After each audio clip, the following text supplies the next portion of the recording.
Bago tayo mag-umpisa, baka pwede nyong i-like ang video na to. Malaking bagay ang like sa aming mga content creators. Maraming salamat po. Imagine nyo, 205 ba silang pumirma? Yeah, more or less, di ba?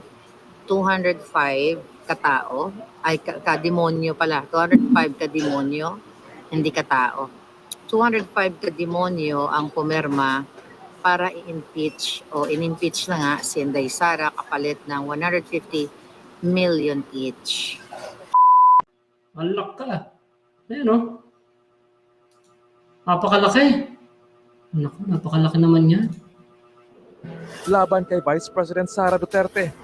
Ayon pa nga sa mga netizens, ay dapat nang kumilos ang taong bayan at mag-aklas na dahil sobra-sobra na ang garapalang ginagawa ng Kongreso sa pangunguna ni Martin Tambaloslos Romualdez. Samantala, hindi tinalakay ng Senado ang articles of impeachment laban kay VP Sara Duterte. Ang inaasahang pagtalakay ng Senado sa impeachment laban kay VP Sara Duterte ay pinagpaliban matapos mag-adjourn ang sesyon ng Senado nang walang formal na pagtalakay sa impeachment. Sa kabila ng pagmamadali, tensyon at usap-usapan hinggil sa impeachment case, napagdesisyonan ng mga senador na hindi muna talakayin ang mga articles of impeachment. Kaya kailangang maghintay ang mga pro-impeachment groups ng ilang buwan bago muling magbukas ang susunod na sesyon. O ayan na mga boss, in-impeach na ng House of Representatives ngayong araw si VP Sara Duterte. O bakit si Sara lang ang in-impeach? Kung ang habol nyo ay panagutin lahat ng kurakot, lahat ng may confidential funds, dapat imbestigahan at panagutin nyo lahat. Umpisahan nyo sa Office of the President na may pinakamalaking confidential funds. Oh, di ba mga kababayan? Bakit nga ba talaga lang si Vice President lang ang talagang gigil na gigil sila? Di ba? So yung mga tanso, tuwan-tuwa na to dahil impeach na talaga to si Vice President. Pero hindi naman siya, kanina, conference tawa-tawa lang eh. Di ba? Di maghintay na lang tayo kung ano talaga mangyayari. Siyempre, malapit na po kasi yung eleksyon, gigil na gigil po talaga itong mga kalaban na impeach na to si Vice President natin. At ay malalaman po natin ito mga susunod na araw. Siyempre, mga nagmi-meeting na rin sila dyan. Di susuport na lang tayo kung ano pang mga hakbang na gagawin. Di ba? Biruin mo talaga, pag pera-pera talaga, ang labanan dito sa Pilipinas ay talagang kahit sino, no? Biruin mo, pera ng taong bayan yung mga pinamimigay nila na yan, no? Kaya itong darating na eleksyon, mga kababayan, huwag natin silang iboboto. Kailangan walang makalusot sa kanila. Kasi wala naman din gagawin doon yan sa Congress, kundi puro ganyan lang din naman. Oo, siyempre palapit na yung eleksyon. Lahat gagawin nila. Tapos siyempre yung issue about dyan sa mga blankong pagpirma, gumagawa sila ng strategy para mabaling yung issue dito ay impeach. Malupit talaga. Sunod nyo yung Kongreso, yung Senado, at lahat ng mga ahensya ng gobyerno na gumagamit ng confidential funds. Imbestigahan nyo rin yung pananarantado sa 2025 national budget, yung pag-zero sa budget ng PhilHealth, yung paglalagay ng bilyong-bilyong pondo sa AKAP, yung daang bilyong piso na nilagay sa DPWH infrastructure projects, lalo na yung mga flood control projects na yan. Lahat yan ay dapat imbestigahan at panagutin. Kung seryoso talaga kayo dyan sa usapin ng pagsugpo sa korupsyon, huwag kayong mamili, pati sarili nyo, imbestigahan nyo. Yeah. Matanong ko nga kayo mga congressman kayo tsaka mga politiko, bakit ba apurang-apura kayo sa impeachment? Hindi naman yan ang issue ng mga manggagawa at ordinaryong Pilipino. Sa National Concern Survey, ang issue ng mga manggagawa at ordinaryong Pilipino ay yung patuloy na pagtaas ng presyo ng bilihin, mababang sweldo, kasiguruhan sa trabaho, matiyak na merong pagkain sa mesa, at pagtitiyak na merong maaasahang healthcare services. Yan ang issue ng mga manggagawa at ordinaryong Pilipino. Hindi ang impeachment at pag-aawayan yung mga politiko. Habang nagtuturuan kayo kung sino sa inyo yung mas corrupt, yung mga manggagawa at ordinaryong Pilipino ay patuloy na naghihirap, patuloy na nagugutom, walang tirahan, walang access sa healthcare services. Utang ina nyo kayong 300 congressman. Ano po nangyayari sa bansa natin? Taragis na yan. Sir Jong. Ay, naku. Apurang-apurang nga sila. Tingnan nyo nga, wala nang pinag-uusapan about sa ikakaganda ng Pilipinas, di ba? Ngayon lang talaga nangyari ito sa bansa natin. Wala man lang silang maisingit na usapan na para sa Pilipinas. Hindi man lang sila. Puro ganyan na lang napapanood natin, no? Wala nang iba na, oy, meron tayong project na ganre, meron tayong gagawing magandang proyekto para makakapagtrabaho ang mga sambayan ng walang trabaho.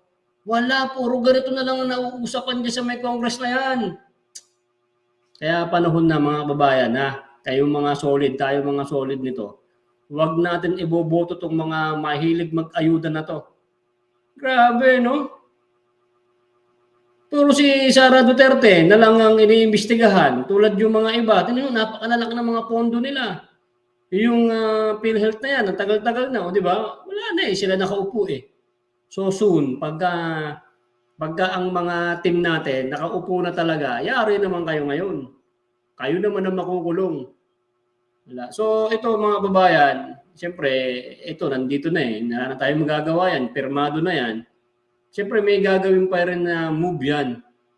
Kung ang Iglesia ni Cristo ay babalik talaga sa lansangan para sa people's power, isasama tayo lahat. Walang tulongges na maiiwan sa bahay. Kung talagang mahal nyo ang Pilipinas, kung saan tayo nakatira, ay dapat isama-sama tayo dyan. So sa napakaraming mga kababayan natin na talagang solid datang digong, at kung gusto niyo ng kapayapaan, pag sinabing balik tayo sa EDSA, balik tayo. Grabe naman, no? Man kayo, taong bayan, mga manggagawa ang nagpapalamon at gumagastos dyan sa pag-aawayan ninyo. Kaya kung impeachment lang, di ba? Tayo naman na nagpapasweldo dyan Tinan mo sila, may mga bulletproof na mga sasakyan. Di ba? Ang lalaki ng mga sweldo. Ang taong bayan naman ang nagbigay sa kanila ng posisyon noong samantalang nung nangangandidato sila, puro pangako sila na aayusin ng Pilipinas. Noong pala aayusin ang mga ganyan na lang ang usapan. Naku naman. Kung si Tatang Digong na ang Pangulo, walang ganyan-ganyan. Walang papatawag ng mga vlogger. Ng mga vloggers, walang papatawag diyan. Bahala ka, mura-murahin mo ako, wala akong pakialam. Pero sila mga babayan, pinapatulan nila yung mga vloggers. Sila din naman ang may dahilan yan kung bakit nagkakaroon ng mga issue. Dahil napapanood sila sa social media. Lahat ng ginagawa nila sa Congress ay naka-broadcast. Hindi ba? Siyempre, tayong mga politic vlogger ay talagang sisilip pa rin sila. Wala silang pinapaligtas, biruin mo. Pati mga vloggers, mga bumabanat sa kanila. Si Tatang Digong, wala. Walang ganyan-ganyan. Hindi yung pag-aaksayan Tatang Digong. Bahala kang bumula ang bunganga mo dyan. Pero sa kanila, wala, no? Hindi man lang pag-usapan yung pagbaba ng presyo ng kamatis. Bumaba na pala yung kamatis, no? Bumaba na rin yung presyo ng sibuyas, konti-konti. Pataas na naman yan. Hindi na bababayan yung bigas. Meron silang 29 per kilo na bigas. Wala na, ubos na. Hindi ka na makakita rito. Malamang yun, binili nila yun. Bumili ka ng mga tinutunaladang mga na bigas. Ibagsak mo yan sa mga palengke para sabihin nila, nakagawa tayo ng pagbaba ng presyo ng bigas. Pero sa totoo, binayaran nila yan. Wala ka naman makukuha ngayon na 29 na kilo ng bigas Para lang yung pagpabango nila, bibili sila ng mga raming bigas, pero abonado yun, pera pa rin ng taong bayan yun, tapos papakalat sa mga palengke. Para naman, syempre, may mga vlogger sila, eto na, sabi ng mga vlogger ng mga tanso. Ito na yung pinangako ni BBM na mababang presyo ng bigas, 29 pesos. Hindi po pwede yun. Ewan ko kung makakain nyo ba yan. Mga ano yan pang Paris, yung bughag na tapos pagka napakatigas agad. Bahala kayo na lang bumili dyan. Sabagay, maraming mga babae natin na mahihirap na kahit hindi makain, kakainin nila yan. Hindi ko nga alam, parang galing pa sa ibang bansa yan kasi dito sa Pilipinas, magaganda po ang bigas. So, inangkat yan sa ibang bansa. Yung mga pinaka low class, low grade na na mga bigas, yan yung mga binibili nila, yung pampakain sa baboy. Grabe yung Pilipinas talaga, no? Dito meron dito mga trolls. Di bala kayo diyan. Okay lang, diyan lang kayo. Basta pagka sinabi dito, People's Power, babalik kami diyan sa EDSA, no? Walang bayad-bayad, hindi katulad ng mga pulahan, no? Pati pamasahe hindi niyo binigay. Tingnan niyo, nagkaroon ba ng vlog yan sila na about dun sa mga naniningil na mga taong bayan, ng mga nagpunta sa rally, di ba? Wala, hindi sila iba-vlog yan.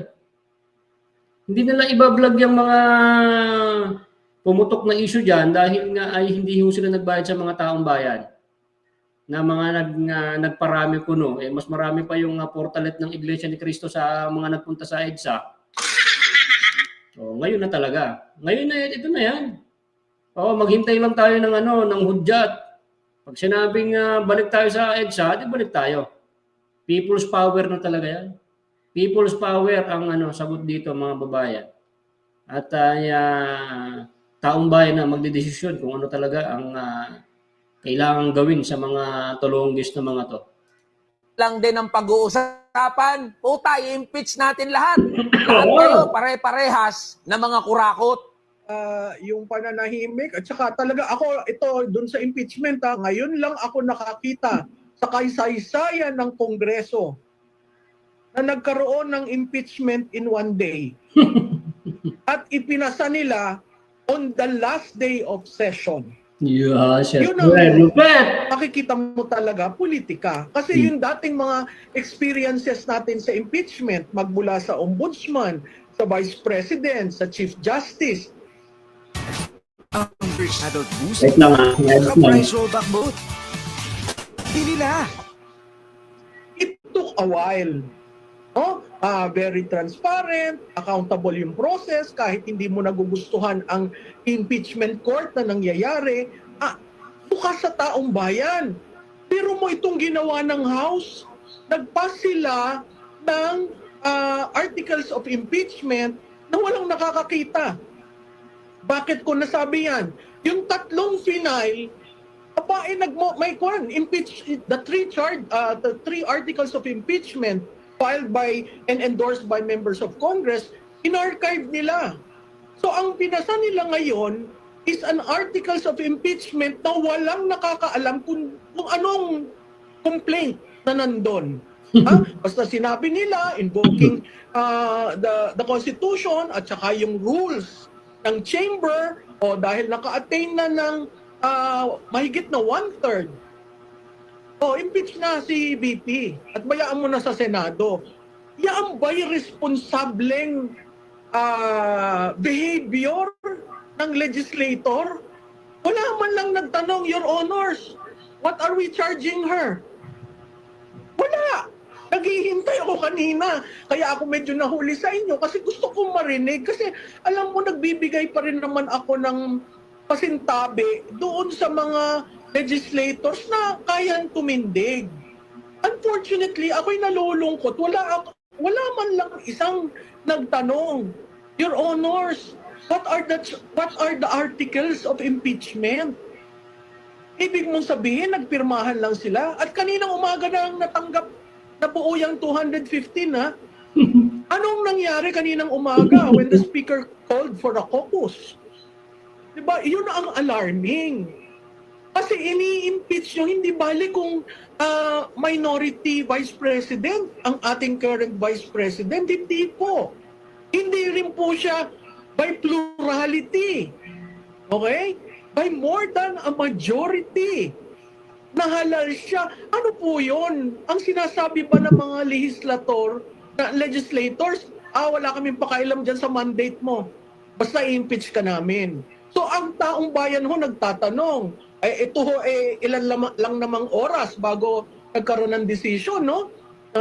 Nagtatanong, ano po yung charges na inyong pinagbotohan at nakakuha daw ng 215, kaya verified complaint.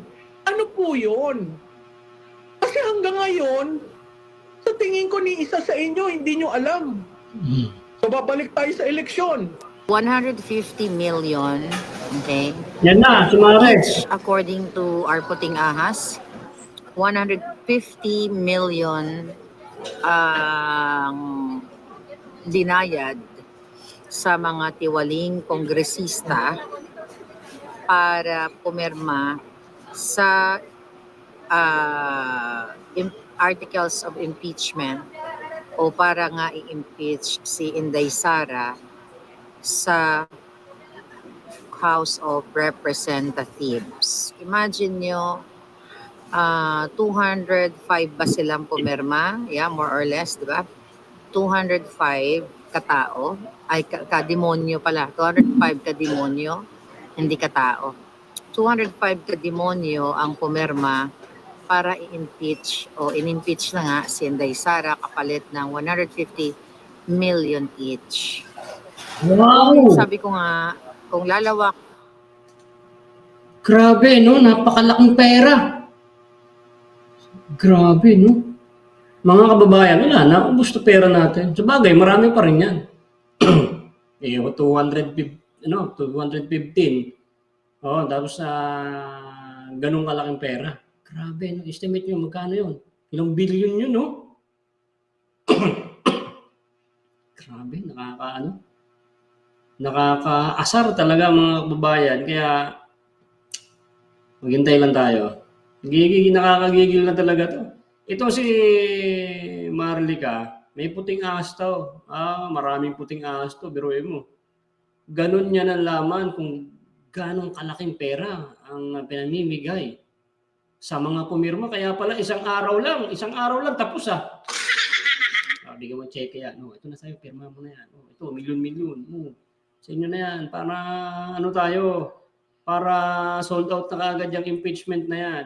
Wala silang pakialam sa mga taong bayan. Bahala kayong magtanong bakit biglaan yan. Book of record nga only in the Philippines. Woohoo! Sir Kamote, shout out. Yan. Diba? Only in the Philippines lang, sir. Binang pusot. People's power na daw. People power na. Ito na siguro yun. Basta maghihintay lang tayo ng mas nakakataas kung ano sasabihin. At kung sabihin, people's power na, hindi, tara na doon. Punta na tayo. Yung mga ka-DDS natin dyan, bantayan natin to Grabe, napakalaki ng pinamimigay talaga nila. Napakasarap palang maging kongresista. Ang sarap maging senador. Biruin mo, isang pirma mo, ganun kalaki, milyon-milyon. Walang kahirap-hirap, pirma lang, alright. kaninyo yung mga pangunawa. Nasa public tayo palangga, kaya ito lang muna yung boses ko. So kung tatalinuhan ninyo ang inyong pag-iisip, ang ini-impeach nila, ang amount involved ay 125 million. Ito nyo 125 million ang kanilang ibinibintang kay Vice President Inday Sara para kasakatarungan, para bigyan daw ng katarungan, ng hosting. Sandali. Katarungan ang sinasabi ni Marlica. Ang hinahabol nila dito kay Vice President is 125 million pesos. Pero ayon kay Marlica, 150 million each kada isang taong pumirma. Grabe, pinagpalit yung ganun, no? Sila napakadami. Biruin mo, 215. Natigo 150 million US, hindi naman US dollar, pesos, 150 million. Ang hinahabol lang nila dito kay Vice President is 125 million pesos. Ang lupit. only in the Philippines talaga. Gusto ko nang umalis dito sa Pilipinas. Punta na ako ng Amerika. Sino sasama sa punta ng Amerika? Wala tayong Amerika. Iwan natin itong Pilipinas na to. Napakagulo. Di ba? Ito, Maharlika, uwi ka na to. Sabi ni Renato, rehas daw. Hindi mo yan makukulong. Gusto mo, padalang kita sa Renato ng pamasa papunta ng Amerika kuhain mo siya hindi talaga kaya yan. Tignan mo yung mga binubulgar ni Maharlika. Ako yung nagre-reaction lang kasi mo, ito talaga, idol talaga to. Meron talaga to sa loob, no? Na puting ahas. Grabe, no? Pwede naman 50 million kada isang pirma. Bakit 150 million? Parang nga naman, isang araw lang, tapos na. Ang pirmahan na yan. Bidding ba? Bidding. Parang, 100 siguro, sabi ni Tamba. Gayon ko ng 150 million, parang ngayong araw no, tapos na yung problema natin. Malupit ka talaga. Hindi siya ang Pilipino, pero napakabobo naman yata ng Pilipino sa mathematics kung papayagan magwagi itong mga hinayupak na ito. Imagine ninyo, duffels, and duffels of bags, mga palangga. According to our puting ahas, to our source, at nagkalat naman na yan lang ngayon sa social media, ang pinamigay, cold cash, galing sa kaban ng bayan. My God, yes. 125 million versus 150 million each times 205 na mga kongresista. So you do the math. How many billions of money ang ibinayad ninyo? Pera ng taong bayan ang isinuhol sa mga tiwaling mga NPA, mga kaliwa, mga kawatan. Okay? Para tanggalin ang isang vice president na binoto ng taong bayan. Sa dami-dami ng problema, ng kahirapan, inuna talaga si Inday Sara. Kasi nga, ulit natin, 2000, pag-upo pa lang talaga ni Lisa Tanas at ni Bangag, pinlano na nila natanggalin si Inday Sara. Ganito po ka-traidor. Ganito. Nasa 3 billion? Hindi ko lang kung tama itong aking calculator 150 million times 205. Nasa 3 billion. Halak ka. Samantalang yung kinukuha lang nila kay Vice is 125 million pesos. Pero itong binayad sa mga pumirma, umabot ng 3 bilyon. Grabe mga Pilipinas talaga na to, no? Pinaka-worst talaga na nangyari sa Pilipinas. Yung ngayon, Tatang Digong, ayusin mo pa to. Huwag ka pang bibigay. Lakasan mo pa. At iboboto ka ulit ng taong bayan. Yung mga team mo, ayusin mo na yan. Ihanda mo yan. Mananalo yan. Tapos, banatan yung mga nakaupo dyan ng mga hindi na dapat makabalik yung mga yan. O kawahiya ang mga bangag. Bangag na kasi. Ginimes na ganun ang ginawa nila kay Sara Duterte. Well, okay lang sana kung talagang si Sara ay nagnakaw ng limpak-limpak na salapi. Kaso walang ninakaw yung tao. At live ako bakla. Okay? Ano ba tayo? 40. It was like 10 minutes. Okay. Tayo, So, walang ninakaw yung tao. Pero itong binayad nga sa kanila, 150 million each. Tapos, ang ginawa pa, mga kababayan, by the way, yung mga hindi pumirma,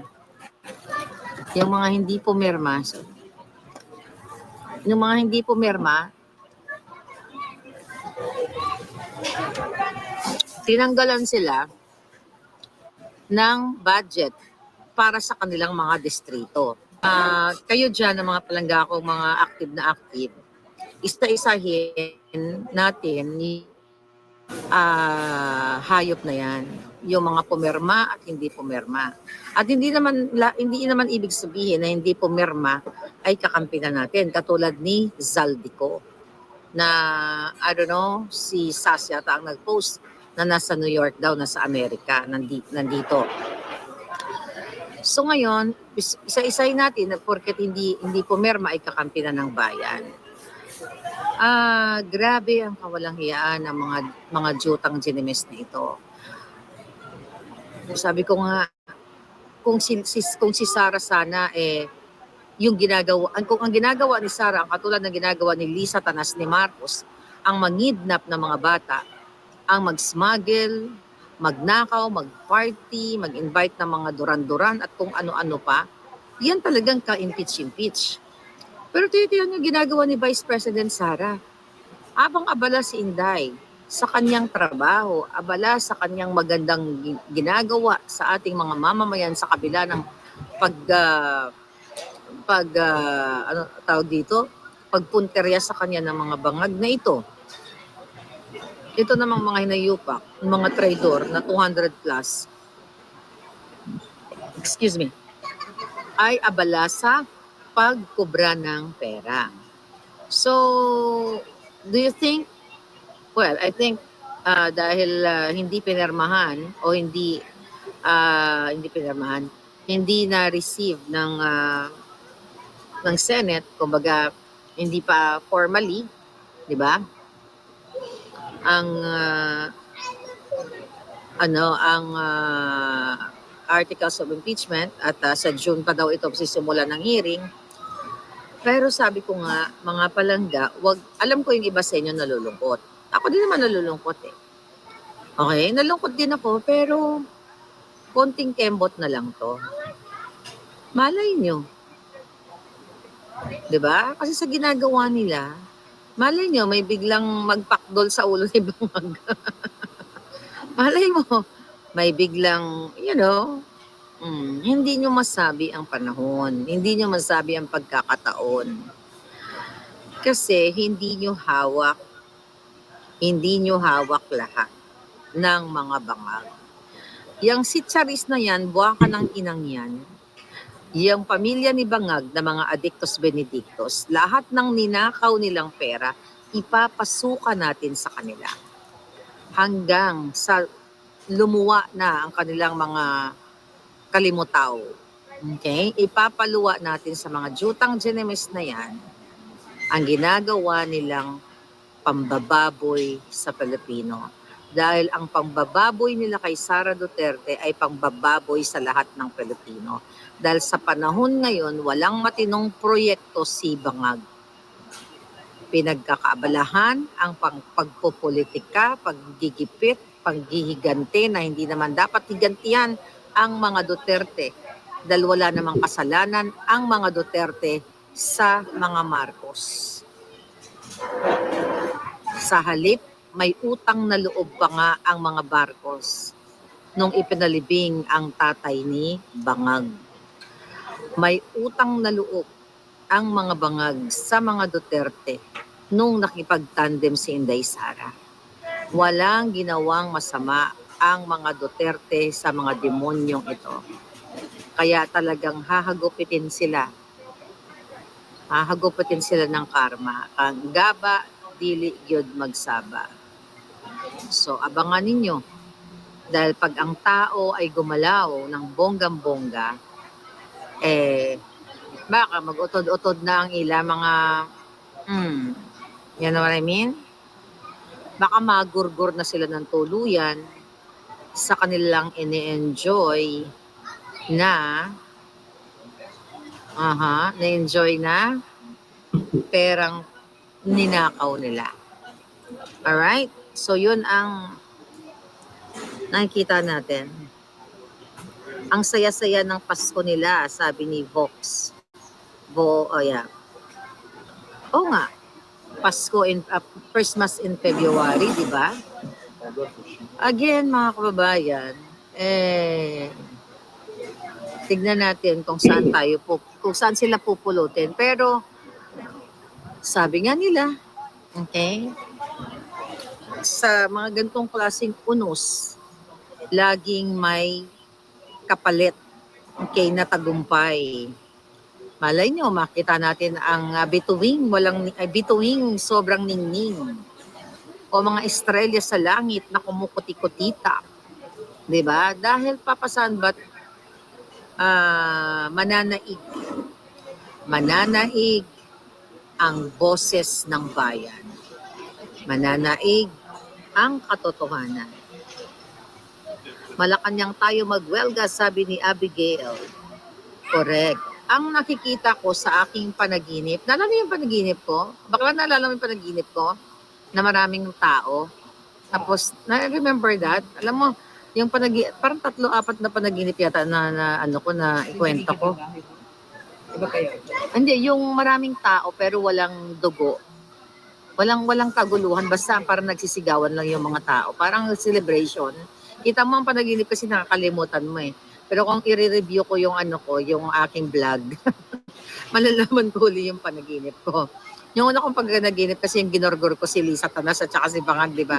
Sinakal ko yung, yun naalala ko yun. Pero yung napanaginip ako si Pangulong Duterte, tapos napanaginip ko maraming tao, wag din po kayong malungkot, okay? Nakakalungkot kahapon, pero believe me, darating ang panahon very soon na ang agila ay magbibigay ng tapang at lakas. Aawit ang mga ibon at tayo, nasa atin ang huling halakhak, ika nga.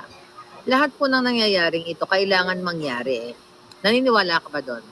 Itong nangyayari ngayon, kailangan ito mangyari para mas lalong mag-alab ang damdamin at puso ninyo. Kasi kung walang magti-trigger, di ba? Sa lahat naman ng ng let's say for example, ilan tulad natin kasi nasa labas tayo, hindi ako makapagsigaw ng malakas. I still have 5 minutes. Kasi sa buhay ng tao, kapag sobrang naghihirap ka ngayon, nagsusumikap ka, double job ka, or pagod na pagod ka, at hirap na hirap ka, ang dami mong problema, mga eksena sa buhay, hindi ka naman forever naghihirap eh. Di ba? Kasi bukas, isa ka ng bonggang-bongga, isa ka ng matagumpay, isa ka ng tanyag na mga awit. No, what I'm trying to say is, mga palangga, hindi ito forever. Itong nangyayari nilang panggigipit, yung ginagawa nilang panghaharas sa ating lahat, kay Inday Sara, hindi ito magtatagal. At doon sa mga nabigyan ng 150 million each para i-impeach Inday Sara, asahan ninyo, may lalabas at lalabas dyan na kung hindi picture or video, meron yan. Yan ang hihintayin natin. At marami pang mga, February, March, April, May, 3 months. Marami pang malaking pagbabago. Diba? Babaliktad pa ang mga baraha at lalabas ang mga alas at papanig sa taong bayan. Right? So, kailangan nyo lang tibayan ang inyong dibdib, huwag kayo masyadong magpakalungkot, pero i-enjoy nyo lang ang life ninyo sa pakikipaglaban sa social media. Huwag nyong tigilan ang mga bangag.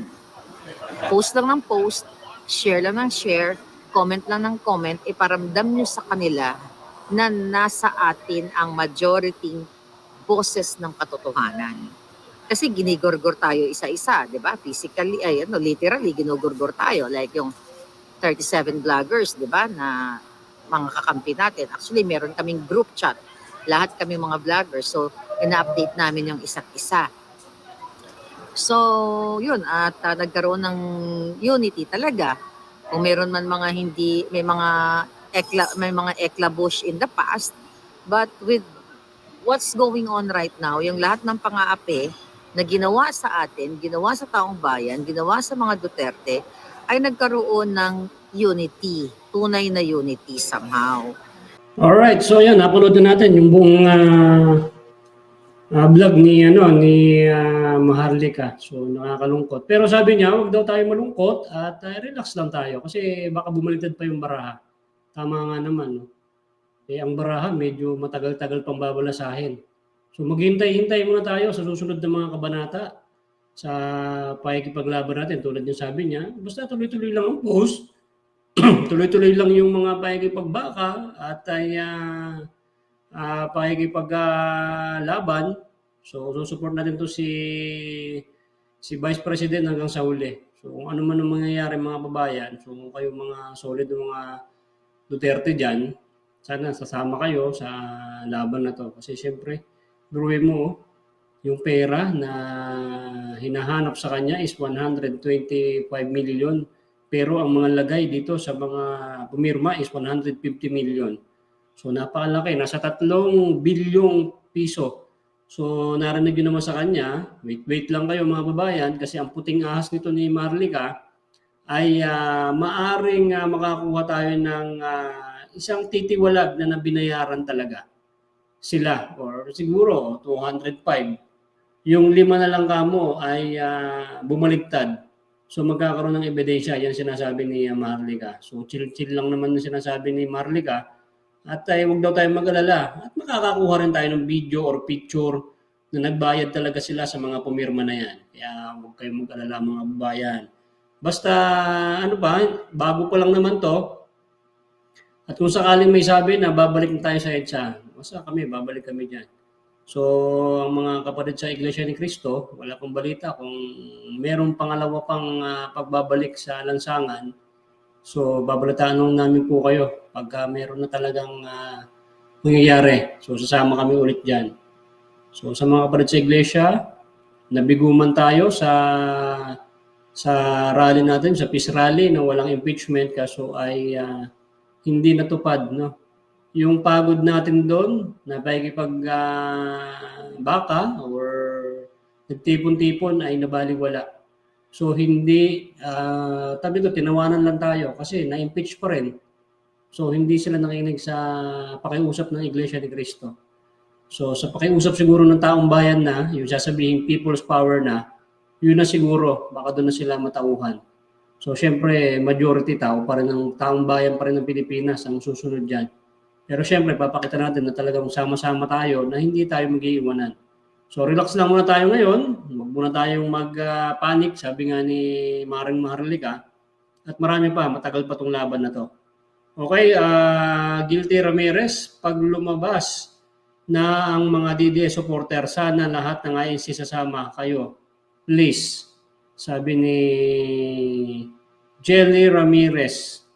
So sa Iglesia po ni Cristo, syempre, yung nag-rally po kami noon, peace rally. So, antabay po tayo sa sasabihin po ng tagapamahala na si Ka Eduardo Manalo. Okay? So, malay nyo, meron pang isa.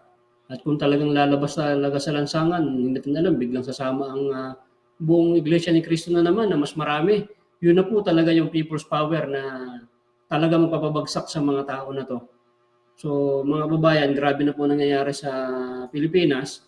So kayo po na may tamang pag-iisip at tamang desisyon, sana ay kaisa po kayo sa ganitong mga laban sa buhay at laban ng kada isang Pilipino. Alright, rally, umpisa. Si Erlinda side ko. Alright. So umpisa na, wait lang, relax lang. Sabi ni Marga, relax lang. People's power, sawa na ang tao dyan. Kami, hindi kami nagsasawa. June. Baka kayo nagsawa kasi nung nag-rally kayo, ilan lang naman kayo. Pare na nanawagan, wala mang pumunta ko, konti. Hintay mo lang. Basta maghihintay lang ng hudyat yan. Hindi yan na basta-basta. Saka matagal pang laban, huwag kang muna mag-alala. At ay kakaumpisa pa lang yan. Gusto mo sama ka na makulong dyan kay Sara? Oo, sama ako. Sige, sasama kami. Bakit hindi? Kasama mo pa si Vice President, no, di ba? Kami mga DDS, sama kami dyan. Corazon Gonzalez, hello po, Boy Sardina. Shoutout po sa lahat. Thank you. Ingat po from Nevada. Alright, sa mga OFW, sa mga tingnan Nevada, salamat po sa pagsuporta sa ating pangalawang Pangulo. So, umpisa pa lang po yung laban, hindi pa yan tapos. Huwag kayong mag-alala. Babalitaan namin kayo kung ano man yan. Wala pa yan, mas malaki talaga yan pagdating sa Senado. Trilyon ang budget nila. Hay, kawawang Pilipinas, dapat wag na tayong magbayad ng buwis. Ako, pag hindi ako nagbayad ng buwis, dinawalan po ako ng sa negosyo kong maliit. Pagka na-late ka sa pagbayad ng buwis, magkaka-penalty ka pa, sisingilin ka pa rin. Kaya no choice ka, lalo kung meron kang negosyo. Kaya magbabayad pa rin po talaga kami. Yung mga nagbabayad ng buwis dyan, magbabayad pa rin. Kung gusto nyo, i-close. Di mawalan ka ng negosyo. Hindi ka na magkakaroon ng resibo, diba? Magbabayad pa rin po talaga. So, bayaan mo yan. Kung kukurin pa rin nila, susunod ka pa rin talaga sa batas. Kahit alam mo na kinukurap na lang yung pera ng mga binabayad ng buwis, magbabayad ka pa rin kasi ikaw maapektuhan ka. Mawawalan ka ng negosyo. Bayaan mo na yan. Basta malapit ng eleksyon, mga babayan ha, huwag niyo kakalimutan yung team ni Tatang Digong na magpapabago sa bansang Pilipinas. Dapat wala nang ganyan na mga issue, mga sa Senado, ang napapanood dapat dyan sa Senado is yung puro mga gagawing proyekto, gagawin sa taong bayan na makakatulong. Dapat yun ang pinag-uusapan dyan. Hindi yung wala ka nang makita, kundi puro ganyan na lang, nakakasawa. Di ba? Pero tayo, syempre, tutulong tayo dyan na itong darating na eleksyon. Huwag yung kakalimutan. PDP laban ni Tatang Digong. Team Duterte. Di ba? Ibubuto daw yung warrant na lang yung hinihintay. Puro kayo warrant, wala namang warrant yung dumarating. Matatang Digong, nasa na yung ano na ngayon, February na, wala nang yung sinasabi ni Chris Ulo na warrant. Wala man dumating. Fake news ka na talaga, Chris Ulo. Bakit hindi mag-people's power na wala mong hayaan? Huwag mong hayaan ang mga adik manaig sa Pilipinas. Sabi ni Sir Rally. Mo sir, sabi man, tinan nyo naman, napanood natin, relax lang muna kayo kasi ibabaliktad pa ang baraha. Habang binabalasa ang baraha, pwede pa tayo mananalo. Okay? Digong nyo. Contempt mo nga yan si Renato. Mo na, wala na akong pang contempt ngayon sa Journey Seco. Eureka Hell, shout out po, no? Pirma now, pay later, 150 million. Salamat kay Kong. Lord Dan, Suan, naging honest. Diba, Sir Kamote? Alright. Unsa pod ni Sara, may action dapat mag-utos na yan para people's power tapos na lahat. Si Dor Sunday 1. Malamang yan na po ang mangyayari. Susunod na po ito. So sa lahat, pag dumating na po yung araw na yan, kung ikaw naman ay mapagmahal sa Duterte, sama po kayo doon. Walang bayad ho yan mga kababayan. Pupunta po kayo doon, wala pong bayad. Okay? Pag nandun po kayo, may mga kababayan tayo namimigay ng tubig, may konting pagkain, ay pagsalusaluhan po natin yon. Pero yung asahan nyo na may magbibigay na tulad ng rally na ng mga pulahan ng nakaraan, na sinisingil sila sa pambahay kahit na pamasahe, wala silang binigay, wala pong ganun kanya-kanya po yan. Wala po yan na mangyayaring ganyan na bayaran. Okay? Sa kanila lang po yun, may mga bayaran. Pero pag ito, nagkaroon ng people's power, ay wala pong pera-pera na involved sa mga suportang gagawin natin. Okay? People's power ang paraan, sir. Wala nang iba. Teresa Lingkod. Wala na talagang paraan, no? Yun yung sinasabi ni Maharlika. Basta hintay lang tayo. Umpisa pa lang naman yan mga babayan. Wag muna tayo magmadali. So ngayon, banat-banat lang muna tayo sa kanila.